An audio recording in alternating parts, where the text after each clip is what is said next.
স্বামীজির বাণী ও রচনা থেকে ভারতের ভবিষ্যৎ মাদ্রাজে এই শেষ বক্তৃতাটি এক বৃহৎ তাঁবুর মধ্যে প্রদত্ত হয়। প্রায় 400 শ্রোতার সমাগম হইয়াছিল। এই সেই প্রাচীন ভূমি।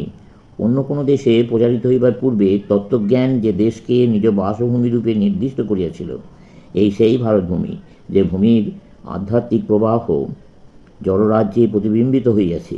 সমুদ্রে প্রবাহমানা এবং সমুদ্রায়মানা বিশাল স্রোতস্বতী সমূহ দ্বারা, যেখানে অনন্ত হিমালয় স্তরে স্তরে উত্থিত হইয়া হিম শিখর রাজি দ্বারা যেন স্বর্গরাজ্যে রহস্য নিচয়ের প্রতি দৃষ্টিপাত করিতেছে, এই সেই ভারত, যে দেশের মৃত্তিকা শ্রেষ্ঠ ঋষিমুনিগণের পদধূলিতে পবিত্র হইয়াছে। এইখানেই সর্বপ্রথম অন্তর্জগতের রহস্য উদ্ঘাটনের চেষ্টা হইয়াছিল। এইখানেই মানব মন নিজ স্বরূপ অনুসন্ধানে প্রথম অগ্রসর হইয়াছিল। এইখানেই জীবাত্মার অমরত্ব, অন্তর্যামী ঈশ্বর এবং জগৎ প্রপঞ্চে ও মানবে ওতপ্রোতভাবে অবস্থিত পরমাত্মা বিষয়ক মতবাদের প্রথম উদ্ভব। ধর্ম ও দর্শনের সর্বোচ্চ আদর্শগুলি এইখানেই চরম পরিণতি লাভ করিয়াছিল। এই সেই ভূমি, যেখানে যে ধর্ম ও দার্শনিক তত্ত্বসমূহ বন্যার মতো প্রবাহিত হইয়া সমগ্র পৃথিবীকে প্লাবিত করিয়াছে। আর এখান হইতেই আবার সেই রূপ তরঙ্গ উত্থিত হইয়া নিস্তেজ জাতিসমূহের ভেতর জীবন ও তেজ সঞ্চার করিবে। এই সেই ভারত, যা শত শতাব্দীর অত্যাচার, শত শত বৈদেশিক আক্রমণ, শত শত প্রকার রীতিনীতির বিপর্যয় সহ্য করিয়াও অক্ষুণ্ণ রইয়াছে। এই সেই ভূমি, যাহার নিজ অবিনাশী বীর্য ও জীবন লইয়া পর্বত অপেক্ষা দৃঢ়তরভাবে এখনও দণ্ডায়মান। আমাদের শাস্ত্র উপদিষ্ট আত্মা যেমন অনাদি অনন্ত অমৃতস্বরূপ, আমাদের এই ভারতভূমির জীবনও সেই রূপ। আর আমরা এই দেশের সন্তান। হে ভারত সন্তানগণ, আমি তোমাদেরকে আজ কতগুলি কাজের কথা বলিতে আসিয়াছি। ভারতভূমির পূর্ব গৌরব স্মরণ করাইয়া দেবার উদ্দেশ্য তোমাদেরকে প্রকৃত কার্যের পথে আহ্বান করা ব্যতীত আর কিছু নয়। লোকে আমাকে অনেকবার বলিয়াছে, কেবল পূর্ব গৌরব স্মরণে মনের অবনতি হয়, উহাতে কোনো ফল হয় না। অতএব আমাদেরকে ভবিষ্যতের দিকে লক্ষ্য রাখিয়া কাজ করিতে হইবে। সত্য কথা, কিন্তু ইহাও বুঝিতে হইবে, অতীতের গর্ভেই ভবিষ্যতের জন্ম। অতএব যতদূর পারো অতীতের দিকে তাকাও। পশ্চাতে যে অনন্ত নির্ঝরিণী প্রবাহিত, প্রাণ ভরিয়া আকণ্ঠতার জল পান করো। তারপর সম্যক প্রসারিত দৃষ্টি লইয়া অগ্রসর হও এবং ভারত প্রাচীনকালে যতদূর উচ্চ গৌরব শিখরে আরূঢ় ছিল, তাকে তদপেক্ষা উচ্চতর, উজ্জ্বলতর, মহত্তর, অধিকতর মহিমান্বিত করিবার চেষ্টা করো। আমাদের পূর্বপুরুষগণ মহাপুরুষ ছিলেন। আমাদেরকে প্রথমেই ইহা স্মরণ করিতে হইবে। প্রথমেই জানিতে হইবে আমরা কি উপাদানে গঠিত, কোন রক্ত আমাদের ধমনীতে বহিতেছে। তারপর সেই পূর্বপুরুষগণ হইতে প্রাপ্ত শোনিতে বিশ্বাসী হইয়া, তাহাদের সেই অতীত কার্যে বিশ্বাসী হইয়া, সেই বিশ্বাস বলে অতীত মহত্বের চেতনা হইতেই পূর্বে যাহা ছিল তাহা অপেক্ষা মহত্তর নতুন ভারত গঠন করিতে হইবে। অবশ্য মাঝে মাঝে এখানে অবনতির যুগ আসিয়াছে। আমি ইহা বড় ধর্তব্যের মধ্যে আনি না। আমরা সকলেই সে কথা জানি। এই অবনতির প্রয়োজন ছিল। এক প্রকাণ্ড মহিরু হইতে সুন্দর সুপক্ষ ফল জন্মিল। ফলটি মাটিতে পড়িয়া পচিয়া গেল। তা হইতে আবার অঙ্কুর জন্মিয়া হয়তো প্রথম বৃক্ষ অপেক্ষা মহত্তর বৃক্ষের উদ্ভব হইল। এইরূপে এই যে অবনতি যুগের মধ্য দিয়ে আমাদেরকে আসিতে হইয়াছে, তার প্রয়োজনীয়তা ছিল। সেই অবনতি হইতেই ভাবি ভারতের অভ্যুদয় হইতেছে।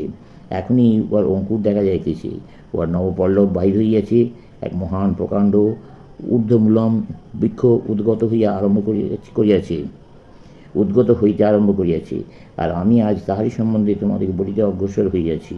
অন্যান্য দেশের সমস্যা সমূহ অপেক্ষা এদেশের সমস্যা জটিলতর, গুরুতর। জাতির অবান্তর বিভাগ, ধর্ম, ভাষা, শাসন প্রণালী এই সমুদয় লইয়া একটি জাতি গঠিত। যদি একটি একটি করিয়া জাতি লইয়া এই জাতির সহিত তুলনা করা যায়, তবে দেখা যাইবে অন্যান্য জাতি যে সকল উপাদানে গঠিত, সেগুলি অপেক্ষাকৃত অল্প। আর্য, দ্রাবিড়, তাতার, তুর্ক, মোগল, ইউরোপীয় পৃথিবীর সকল জাতির সৈনিক যেন এদেশে রইয়াছে। এখানে নানা ভাষার অপূর্ব সমাবেশ। আর আচার ব্যবহারে দুইটি ভারতীয় শাখা জাতির যে প্রভেদ, ইউরোপীয় প্রাচ্য জাতির মধ্যে তত প্রভেদ নাই। এবার আমাদের জাতির পবিত্র ঐতিহ্য, আমাদের ধর্মই আমাদের সম্মেলন ভূমি। ওই ভিত্তিতেই আমাদেরকে জাতীয় জীবন গঠন করিতে হইবে। ইউরোপে রাজনীতি জাতীয় ঐক্যের ভিত্তি, এশিয়ায় কিন্তু ধর্মই ওই ঐক্যের মূল। অতএব ভাবি ভারত গঠনের ধর্মের ঐক্য সাধন অনিবার্যরূপে প্রয়োজন। এই ভারতভূমির পূর্ব হইতে পশ্চিম, উত্তর হইতে দক্ষিণ, সর্বত্র সকলকে এক ধর্ম স্বীকার করিতে হইবে। এক ধর্ম, একথা আমি কি অর্থে ব্যবহার করিতেছি? খ্রিস্টান, মুসলমান বা বৌদ্ধগণের ভিতর যে হিসাবে এক ধর্ম বিদ্যমান, আমি সেই হিসাবে এক ধর্ম কথাটি ব্যবহার করিতেছি না।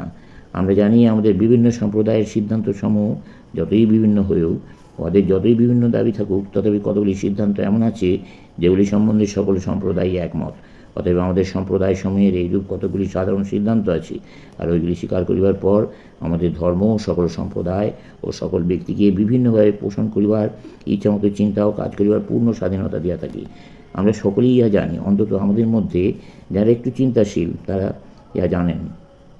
আমরা চাই আমাদের ধর্মের এই জীবনপ্রদ সাধারণ তত্ত্বসমূহ সকলের নিকট, এই দেশের আবাল বৃদ্ধ বনিতা সকলের নিকট প্রচারিত হউক। সকলেই সেগুলি জানুক, বুঝুক আর নিজেদের জীবনে পরিণত করিবার চেষ্টা করুক। সুতরাং ইহাই আমাদের প্রথম কর্তব্য। আমরা দেখিতে পাই, এশিয়ায় বিশেষত ভারতবর্ষে জাতি, ভাষা, সমাজ সম্বন্ধে সমুদায় বাধা ধর্মের সমন্বয় শক্তির নিকট তিরোহিত হয়। আমরা জানি ভারতবাসীর ধারণা আধ্যাত্মিক আদর্শ হইতে উচ্চতর আদর্শ আর কিছু নাই। ইহাই ভারতীয় জীবনের মূল মন্ত্র। আর ইহাও জানি আমরা স্বল্পতম বাধার পথেই কার্য করিতে পারি। ধর্ম যে সর্বোচ্চ আদর্শ ইহা তো সত্যই, কিন্তু আমি এখানে সে কথা বলিতেছি না। আমি বলিতেছি ভারতের পক্ষে কাজ করিবার ইহাই একমাত্র উপায়। প্রথমে ধর্মের দিকটা দৃঢ় না করিয়া এখানে অন্য কোনো বিষয়ের জন্য চেষ্টা করিতে গেলে সর্বনাশ হইবে। সুতরাং ভারতীয় বিভিন্ন ধর্মের সমন্বয় সাধনই ভবিষ্যৎ ভারত গঠনের প্রথম কর্মসূচি।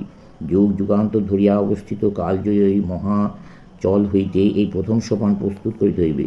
আমাদেরকে জানিতে হইবে যে দ্বৈতবাদী, বিশিষ্ট অদ্বৈতবাদী, অদ্বৈতবাদী, শৈব, বৈষ্ণব, পাশুপত প্রভৃতি সকল সম্প্রদায়ের হিন্দুর মধ্যেই কতগুলি সাধারণ ভাব আছে।